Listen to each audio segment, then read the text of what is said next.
Your Royal Highness and honored guests and friends and Sharif, this has been such a rich discussion these last, I think, 50 hours. We'll probably get close to 60 later tonight.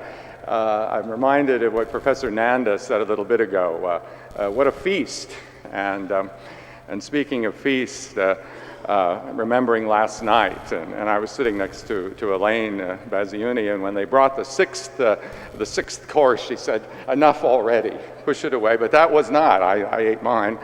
Then we had the 7th and 8th course, as the clock ticked toward the midnight hour, a speech by a Nobel laureate, and a cake that would dwarf that at a royal wedding. And we wondered if we could take it all in, and we did. And it's great to be at a conference where at 5:30 or 5:45 on a Saturday afternoon, remembering how many conferences sort of flag and fail and people slip away when they go on into the weekend, that we have such great attendance here, because it has been such a wonderful, wonderful discussion and such a timely one. And I say that from my own experience as one like Hassan Jallow, who just spoke, who's been involved in international criminal justice, and in my case for not even a decade and a half. We face more challenges, I think, than ever before.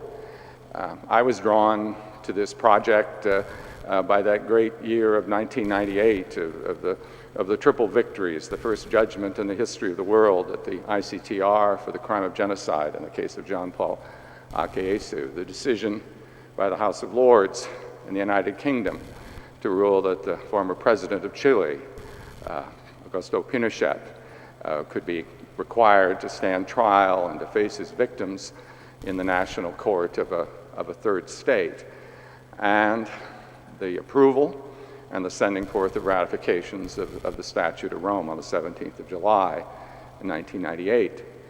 And we know what this project has done. Hassan talked about it at the ICTR, but let's not forget Slobodan Milosevic, 25 months after he was indicted, and no one thought he would ever face justice. Within a year, barely being able to stay in office, not able to steal enough votes to stay there, and within 25 months to The Hague, to the detention facility, and to trial. The trial and conviction of a former president charged when he was in office, and convicted thereafter, Charles Taylor in the Special Court for Sierra Leone, a case in which I was involved. And with our friends at the ICTY, I remember the great day, 26th May 2011, when a day that we never thought would happen, when Ratko Mladic, who'd been on the run for 16 years, was arrested and brought to trial, a reflection of the pressures brought by my country, but certainly by the European Union, the demand that before countries could proceed to accession, they had to show full and complete cooperation with the tribunal. He became the 160th person brought in, and within 6 weeks, the final 161st of the individuals charged by the ICTY was brought to justice. And I don't recall, as a prosecutor in my country, ever charging 161 people and getting them all in custody. Really a tremendous record. And now we face the challenges that Hassan and others have talked about, the closing of the ad hoc tribunals, the 300 judges or more that have served in those courts and that have turned out this great jurisprudence and adjudicated some 300 cases, and now leaving the field. And while we have the ICC thus far not as effective as those ad hoc tribunals in prosecuting the high-level cases. We've got Lubanga involving only a count of child soldiers, and Katanga for one massacre on one day, and in Ituri. We hope that this court, which I think is high on all of our idealistic aspirations, can build the practical capacity in witness protection and in evidence development and in-depth investigation that'll make it effective. Though yesterday we had the news from my good friend and former team member from Arusha, Prosecutor Bensouda, basically asking that the trial of Kenyatta, Uhuru Kenyatta, the president of Kenya, not resume, on the 7th of October, because in the absence of cooperation, which he's entitled to but hasn't received, it's impossible to proceed. At the same time, we also see the gaps, and that's what we've spent a lot of time talking about, and there is none greater than the situation in Syria, with 200,000 dead in the last 3.5 years. I myself have been involved in constant work with Syrian groups trying to document and develop the possibility of accountability, and certainly the Human Rights Council's created commission under Chairman Pinero contributes mightily to that effort.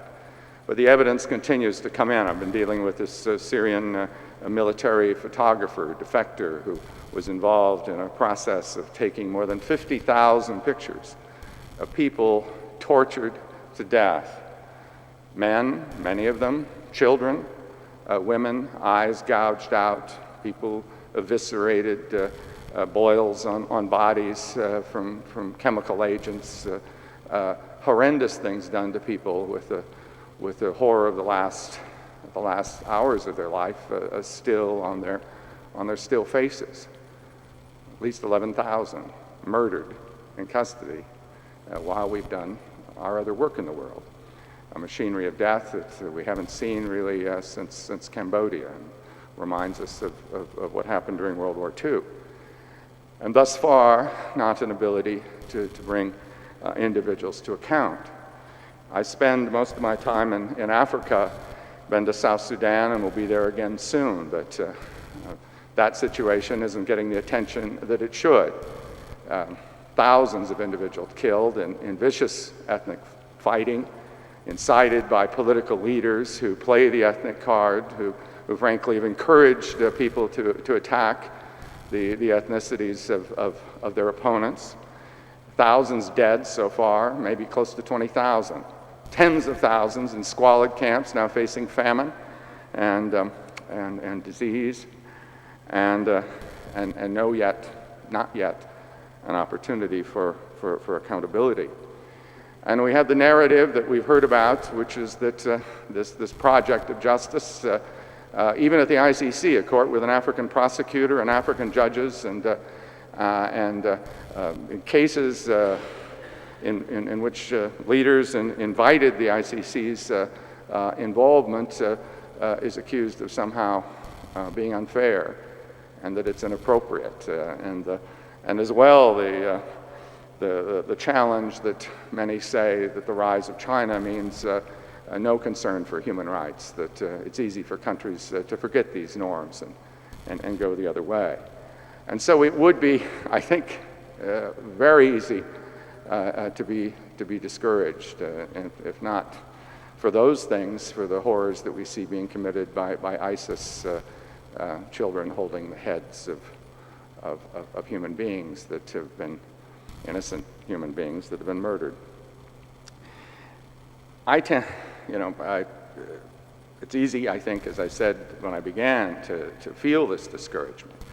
But at the same time, there are these positive elements. We've heard about them during this meeting, and I see them. My job involves traveling. I travel about 220 days a year. Tomorrow I'll be in this position for 5 years as U.S. Ambassador at Large, and it's been about 1,100 days, 66 countries, maybe 1.5 million miles, and it's always see civil society, always see the victims, talk about what we can do to establish justice. And everywhere I go, the demand from individuals is, we need justice. Why not here? Why not for the crimes that we faced, or face now, or faced in the past? The expectation has really, and the demand has never been greater. And you go to places like South Sudan where you'd expect people to throw up their hands and say, peace, at any cost, just stop the conflict. And you know what they say, and this is confirmed by the ABA's study out there, the Rowley study, the vast majority say, finally some accountability. In the past, there was none in this country, not for any violations. We need it now, or we're going to continue to have these horrors. In Syria, when you talk to Syrians, as I have so many times on the border, you can see them saying the same thing. Peace at any cost. And they're saying, as we heard from the Prince, justice, justice. That's what we require. That's what we need.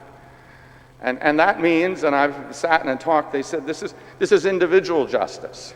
This is not justice to damn the Alawites or to damn Christians or other people that are on the other side. This is to hold the authors of these crimes responsible. And by doing that, redeem the group that those people are falsely represented and allow us to live together in the future. A better understanding of the process in which I've been involved than I've heard from anybody. And that demand, even in the face of all of these horrors, remains. And then when we deal with something like ISIS, I see emerging, certainly, a need to take action, to protect people, sometimes even kinetic or military action, but also a demand that there be justice for this too, that it's essential that these crimes also be brought to court. We've had examples of the terrorist prosecutions in the Special Tribunal of Lebanon, and have one of the judges here with us. And sometimes these areas of counterterrorism and atrocity crime are viewed as different. Though I recall that in Sierra Leone, we convicted Charles Taylor and 6 others for the crime of terror in a civil war that comes to us from Additional Protocol 2 of the Geneva Conventions. Now, of course, the ICC statute doesn't explicitly refer to that offense, but these crimes that are being committed by ISIS are within doubt war crimes, killing an innocent child, killing a reporter, killing others. These are murders in an armed conflict, and they're also murder and rape and torture as part of a widespread and systematic attack against the civilian population as part of a plan, a crime against humanity. So these crimes can be prosecuted in the same courts and in the same process that we've established for atrocity crimes, if we can adapt and particularly develop the investigative skills and the cooperation that we need to make arrests. We also heard the really very good news from Professor Sinking about how the enterprise, the project that we've been involved in, has had an effect, and how when these cases have been brought, particularly when the cases have been brought close to the victims and the affected communities, the profound effect that it's had on attacks against the physical integrity of others. I certainly saw it in Sierra Leone, a country that had gone through tremendous horrors, in which the capital city had witnessed thousands of murders and hundreds of rapes and thousands of amputations. A capital city attacked on the 6th of January, 1999. And all the horror that society went through. We prosecuted barely a dozen cases and brought news about those cases to every part of the country, involved that community. 60% of its employees were Sierra Leonean. And as a result, we have a society challenged, poor, health issues, certainly, other problems, yes, but a society at peace where people conduct elections and where the opposition wins the election and takes power without violence. There is an effect in this process. But I think as Professor Sinking says, it has to be one where we work as effectively as we can with the community itself. Even a fair to middling prosecution at the national level of someone within a group for a crime against another is as more important, frankly, as one who spent his time at the international level, than a case at the international level, unless the case at the international level is affecting that process on the ground. And that, I think, tells us, one, obviously we need international courts like the ICC to provide the pressure to do the right thing at the national level, negative complementarity, if you call that. But we need positive complementarity, and we need to also recognize that it may not be enough just to go train some judges or to send people to a conference or to provide some skills or some manuals. Internationals need to be involved, not to boss people around, but to sit with the people in those places that need the skills, where the internationals need the knowledge of that culture. and that hybridization, mixed approaches, I think are the way that even in the wake of having an ICC, that we've got to be ready to take on. And there are opportunities and calls for that in regard to South Sudan, and we see even in Central African Republic, where the peacekeeping mission that will come into force on September 15th will have urgent temporary measures, and the government of CAR under Catherine Samba Panza, the interim president, has signed an MOU with the United Nations to create a special court with international judges, Francophone judges, other African judges, sitting with CAR judges, or RCA judges, because without that, people will feel threatened if they prosecute the powerful armed groups. They want that international assistance, and we need to furnish it. All of this occurs at a time when people say, we've already given to this project. And we know, I see David Sheffer, my good friend, he and I were in Cambodia together on August 7th, where he's taking the role with the UN and with Steve Mathias on raising funds for the Cambodia court to finish the job, and we know how tough that is. I remember spending a third of my time as prosecutor of the Special Court of Sierra Leone raising funds. I've been to the French ministry where they say no more money for any of these things. We can't afford it. We have to cut our budgets. It's going to be challenging. But as Stephen Hopgood said in a speech that was like a cold shower, it takes leadership of countries that have the capacity and to develop that will to do it. And of course, I'm here representing a great power, the United States of America, serving President Obama and Secretary Kerry. And we've heard a lot about US conduct in the past, but our commitment to human rights, our commitment to the prevention of mass atrocities and to accountability for mass atrocities is a leading priority of the United States of America. President Obama said when he established the Atrocity Prevention Board 2 years ago that the prevention of mass atrocities is a core national security responsibility of the United States and a core moral responsibility. He also said that accountability was essential, that putting war criminals on notice was essential to ending these conflicts and preventing these crimes. It will take a lot of effort on all of our parts. My own country, obviously, no one likes to be judged. We've joined the Human Rights Council, and there, through UPR, through debates, sometimes we don't win. Sometimes we have to defend ourselves. Sometimes people oppose what our friends may be interested in. But we're engaged. And the same with the ICC. As people know, it's almost impossible for the United States these days to ratify treaties. But we're engaged with the ICC, supporting every one of its prosecutions consistent with our law, providing in-kind assistance, rewards to its fugitives, helping bring Bosco and Ntaganda to The Hague. We hope to soon see the arrest of Sylvestre Mutuchimura and Joseph Kony and others, and that they be brought to The Hague. But finally, and most importantly, it's a matter of then working across the globe with you, with others, to develop justice as close as possible to the affected communities and the victims. And even with all of the challenges that we face and the pushback and the doubts, we see in what we've heard in the last 2 days reason for hope, but also reason for, as I said, redoubling or tripling our efforts to bring justice for the victims of these atrocities and to prevent these crimes in the future. Thank you very much.